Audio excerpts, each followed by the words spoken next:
emergency alert system. The National Weather Service southeastern Newton County and western Collin County until 9:45. A severe thunderstorm located over Louisville Lake, moving east at 10 miles per hour. Once again, a severe thunderstorm warning issued for southeastern Denton County and western Collin County until 9:45. A severe thunderstorm is over Louisville Lake, moving east at 10 miles per hour with potential 60-mile-per-hour wind gusts and up to quarter-size hail.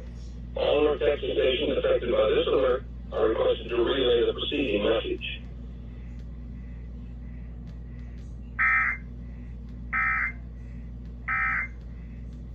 Just quit all one day. It became just